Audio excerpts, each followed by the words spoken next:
warahmatullahi wabarakatuh. Hai semuanya, perkenalkan kami dari kelompok 2. Dan pada kesempatan kali ini kami akan memberikan hasil diskusi kami mengenai pertumbuhan ekonomi.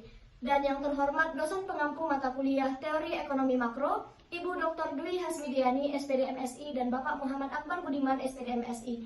Sebelumnya izinkanlah saya memperkenalkan anggota kelompok kami. Yang pertama saya sendiri, Rifdah Nurazmi, serta rekan saya Nugrahani, Siti Holila, Ririn Pratiwi, Tri Wulandari, Syevina Huljana Putri, Lia Puspitasari, dan yang terakhir ada Sera Maulidia. Baiklah, langsung saja masuk ke materi pembahasan yang pertama yang akan dijelaskan oleh saya sendiri. Baiklah teman-teman, saya akan menjelaskan mengenai konsep dasar dari pertumbuhan ekonomi. Nah, secara umum, pertumbuhan ekonomi adalah keadaan di mana naiknya pendapatan dari munculnya kenaikan produksi barang dan jasa. Namun, kenaikan pendapatan ini tidak dibandingkan dengan adanya pertumbuhan jumlah penduduk. Istilah pertumbuhan ekonomi digunakan untuk menggambarkan terjadinya kemajuan atau perkembangan ekonomi dalam suatu negara. Nah, proses pertumbuhan ekonomi tersebut dinamakan sebagai modern economic growth. Pada dasarnya, pertumbuhan ekonomi diartikan sebagai suatu proses pertambahan output per kapita dalam jangka panjang. Dan pertumbuhan ekonomi merupakan salah satu tolak ukur yang penting dalam menentukan keberhasilan pembangunan ekonomi. Serta teman-teman sekalian, pertumbuhan ekonomi juga dapat menggambarkan suatu dampak nyata dari kebijakan pembangunan yang dilaksanakan. Sehingga dapat disimpulkan bahwa pertumbuhan ekonomi juga menjadi kunci dari tujuan ekonomi makro. Hal ini didasari oleh 3 alasan. Pertama, penduduk selalu bertambah. Yang kedua, selama keinginan dan kebutuhan selalu tidak terbatas, perekonomian harus selalu mampu memproduksi lebih banyak barang dan jasa untuk memenuhi keinginan dan kebutuhan tersebut. Yang ketiga, usaha menciptakan kemerataan ekonomi atau economic stability melalui retribusi pendapatan atau income distribution akan lebih mudah dicapai dalam periode pertumbuhan ekonomi yang tinggi. Dan pada dasarnya, pertumbuhan ekonomi dapat menjadi acuan dalam menentukan kondisi ekonomi suatu negara dan erat kaitannya dengan kesejahteraan rakyat. Karena semakin tinggi persentase pertumbuhan ekonomi suatu negara, hampir dapat dipastikan rakyat negara tersebut juga memiliki hidup yang semakin sejahtera. Hal ini berarti dalam jangka panjang, kesejahteraan tercermin pada peningkatan output per kapita yang sekaligus memberikan banyak alternatif dalam mengkonsumsi barang dan jasa, serta diikuti oleh daya beli masyarakat yang semakin meningkat. Baiklah, demikian dari saya, akan dilanjutkan oleh rekan saya. Dalam mengukur ekonomi, pengukuran dilakukan dengan menggunakan PDB. Nilai PDB yang digunakan untuk mengukur pertumbuhan ekonomi adalah PDB berdasarkan harga konstan atau PDB real, karena pengaruh perubahan harga atau inflasi telah disingkirkan. Pengukuran ini umumnya dilakukan dalam kurun waktu triwulan dan tahunan. Di sini saya akan menjelaskan tentang bagaimana pentingnya pertumbuhan ekonomi bagi suatu negara. Jadi, seperti yang kita ketahui bahwa pertumbuhan ekonomi selalu dikaitkan dengan tingkat kesejahteraan masyarakat. Oleh karena hal inilah, kesejahteraan masyarakat dijadikan tolak ukur untuk melihat dan menilai tingkat perekonomian suatu negara. Selain itu, kesejahteraan masyarakat juga sering digunakan untuk melihat permasalahan apa saja yang tengah terjadi dan bagaimana upaya yang dilakukan oleh pemerintah untuk menyelesaikan permasalahan tersebut secara bersama-sama. Apabila pertumbuhan ekonomi suatu negara berada pada nilai positif, maka negara tersebut dianggap telah mampu meningkatkan produksi barang dan jasanya dengan berlandaskan kemajuan iptek. Dan hal ini pula menggambarkan tingkat dan standar sumber daya manusia yang dimiliki oleh negara tersebut dalam mengelola sumber daya alamnya dengan sangat efektif dan efisien. Saya akan melanjutkan penjelasan dari Saudari Ririn. Keberhasilan pembangunan suatu daerah dapat dilihat dari tingkat pertumbuhan ekonominya. Oleh sebab itu, setiap daerah selalu menetapkan target tingkat pertumbuhan ekonomi yang tinggi di dalam perencanaan dan tujuan pembangunan daerahnya. Pertumbuhan ekonomi berarti perkembangan kegiatan dalam perekonomian yang menyebabkan barang dan jasa yang diproduksi dalam masyarakat bertambah dan kemakmuran kemasyarakatan meningkat. Masalah pertumbuhan ekonomi dapat dipandang sebagai masalah makroekonomi dalam jangka panjang. Dari satu periode ke periode lainnya, kemampuan suatu negara untuk menghasilkan barang dan jasa akan meningkat. Kemampuan yang meningkat ini disebabkan karena faktor-faktor produksi akan selalu mengalami pertambahan dalam jumlah dan kualitasnya. Investasi akan menambah jumlah barang modal, teknologi yang digunakan menjadi berkembang, di samping itu tenaga kerja bertambah sebagai akibat perkembangan penduduk dan pengalaman kerja dan pendidikan menambah keterampilan mereka. Contoh paling mudah adalah kasus Indonesia saat ini. Di tengah pandemi COVID-19, pertumbuhan ekonomi yang saling menciut, tentu saja pemerintah ingin pertumbuhan ekonomi kembali meningkat. Salah satu caranya adalah merangsang dunia usaha untuk bergeliat dengan memberikan wejangan dalam berbisnis. Nah, setelah membahas tentang bagaimana pentingnya pertumbuhan ekonomi, selanjutnya saya akan menjelaskan tentang faktor-faktor penentu pertumbuhan ekonominya. Jadi, ini disampaikan oleh Pratama dan Manurung. Faktor-faktor penentu pertumbuhan ekonomi itu yang pertama adalah barang modal. Jadi, ekonomi itu akan tumbuh jika stok barang modal ditambah. Nah, penambahan stok barang modal itu dilakukan lewat investasi, sehingga kita itu harus menangani faktor-faktor yang mempengaruhi tingkat investasinya, dan nilai dari investasi itu harus lebih besar daripada nol gitu.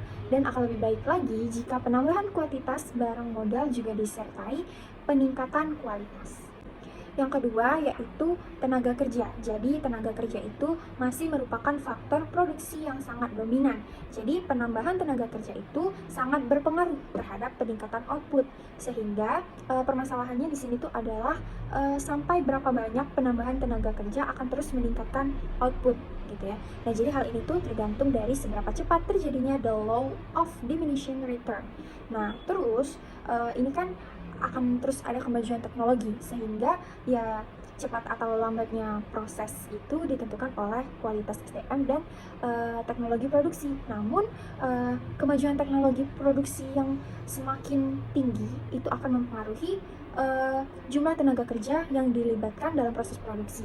Jadi jumlah tenaga kerja yang dilibatkan dalam proses produksi itu akan semakin dikit jika teknologinya itu digunakan semakin tinggi. Sehingga untuk meningkatkan output secara efisien, pilihan yang rasional adalah teknologi padat modal. Yang ketiga yaitu faktor teknologi. Penggunaan teknologi yang makin tinggi sangat memacu pertumbuhan ekonomi jika hanya dilihat dari peningkatan output. Namun ada trade-off antara kemajuan teknologi dan kesempatan kerja. Lebih dari itu, kemajuan teknologi makin memperbesar ketimbangan ekonomi antar bangsa, utamanya bangsa-bangsa maju serta dunia ketiga atau negara sedang berkembang. Nah, yang terakhir itu faktor uang. Jadi, dalam perekonomian modern, uang itu memegang peranan dan fungsi sentral, sehingga kita tidak heran makin banyak uang yang digunakan dalam proses produksi, makin besar pula output yang dihasilkan. Tetapi dengan jumlah yang sama gitu ya, dapat juga menghasilkan output yang lebih besar jika penggunaannya itu efisien. Misalnya perusahaan yang tidak cukup modal atau tidak cukup memiliki uang gitu ya, bisa menggunakan bantuan dari bank, yaitu kredit gitu ya. Namun kan itu ada faktor lain lagi seperti minat dan bagaimana besaran bunganya. Di sini kita dapat simpulkan bahwa uang itu sangat memberikan kontribusi bagi pertumbuhan ekonomi selama penggunaannya efisien. Tingkat efisiensi penggunaan uang itu sangat ditentukan oleh tingkat efisiensi sistem perbankan. Sekian dilanjutkan oleh rekan saya. Pembahasan berikutnya mengenai teori pertumbuhan ekonomi. Teori pertumbuhan ekonomi merupakan penjelasan mengenai faktor-faktor apa yang menentukan kenaikan output per kapita dalam jangka panjang, dan penjelasan mengenai bagaimana faktor-faktor tersebut berinteraksi satu sama lain sehingga terjadilah proses pertumbuhan. Sehingga, teori pertumbuhan ekonomi merupakan suatu cerita logis yang menggambarkan keterkaitan antara faktor ekonomi mengenai bagaimana pertumbuhan terjadi. Untuk pembahasan selanjutnya akan dibahas oleh rekan saya. Saya akan menjelaskan mengenai teori pertumbuhan ekonomi. Yang pertama yaitu teori pertumbuhan ekonomi klasik. Teori ini sudah berkembang dari abad ke-18 dan pencetusnya adalah tokoh terkemuka bernama Adam Smith. Menurutnya, perekonomian penduduk dalam suatu negara akan meraih titik tertinggi saat menggunakan sistem liberal. Sistem ini memiliki dua unsur utama, yakni pertumbuhan ekonomi penduduk dan yang dihasilkan atau yang biasa disebut dengan output. Teori klasik ini lahir sebagai tonggak pertama dalam pemikiran ilmu ekonomi yang juga digunakan sebagai disiplin ilmu. Teori ini muncul karena adanya kelemahan serta kekurangan dari teori ekonomi sebelumnya. Yang kedua yaitu teori klasik David Ricardo. Teori ini dicetuskan oleh David Ricardo, yang mana teori ini mengatakan bahwa pertumbuhan ekonomi dipengaruhi oleh faktor berikut ya. Yang pertama, sumber daya alam. Yang kedua, sumber daya manusia. Ketiga, modal, dan yang terakhir teknik teknologi. Teori ketiga yaitu teori Schumpeter. Teori ini merupakan salah satu teori non-klasik yang dikembangkan oleh Joseph Schumpeter, di mana pertumbuhan ekonomi dipengaruhi oleh proses inovasi dari inovator atau wirausaha, wira swasta atau yang biasa kita sebut dengan entrepreneur.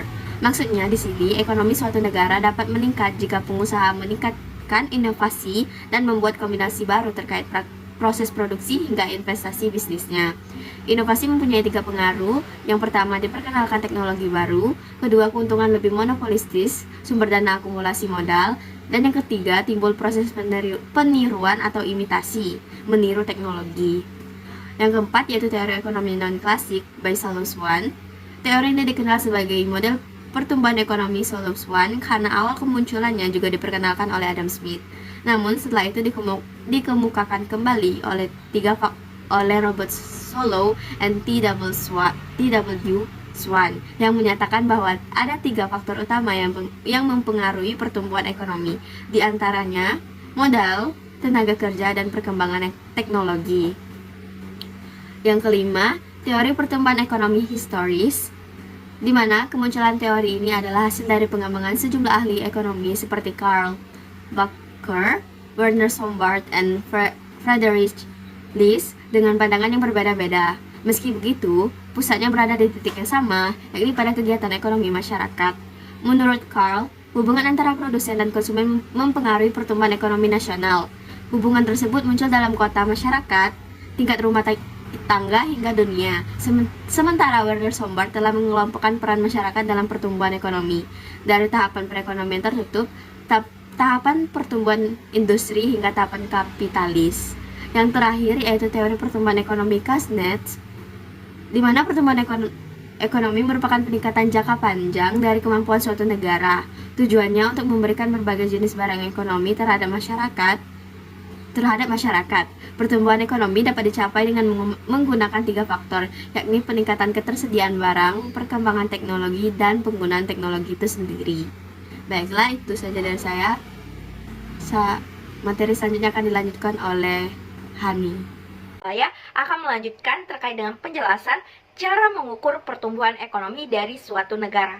Nyatanya, pertumbuhan ekonomi dari suatu negara ini dapat dilihat dan diukur dengan cara membandingkan komponen yang dapat mewakili keadaan suatu negara baik dari masa kini maupun pada periode sebelumnya.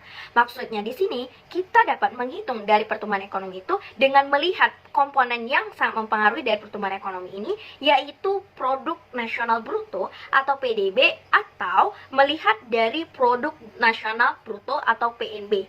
Adapun cara mengukur dari laju pertumbuhan ekonomi suatu negara ini dirumuskan dengan GT. Di sini kita bisa lihat sebagai laju pertumbuhan ekonomi. Kemudian kita menuliskan rumus di sini yaitu PDB tahun atau periode sekarang dikurang PDB tahun sebelumnya dibagi PDB di tahun sebelumnya dikali 100. Maka didapatkan laju pertumbuhan ekonomi pada tahun yang kita cari. Itu saja yang dapat saya sampaikan. Terima kasih. Baiklah, demikian pemaparan materi dari kelompok kami. Apabila ada salah-salah, saya mewakili kelompok memohon maaf. Kepada Allah saya memohon ampun, dan kepada dosen pengampu mata kuliah kami ucapkan terima kasih yang sebesar-besarnya. Akhir kata, wassalamualaikum warahmatullahi wabarakatuh.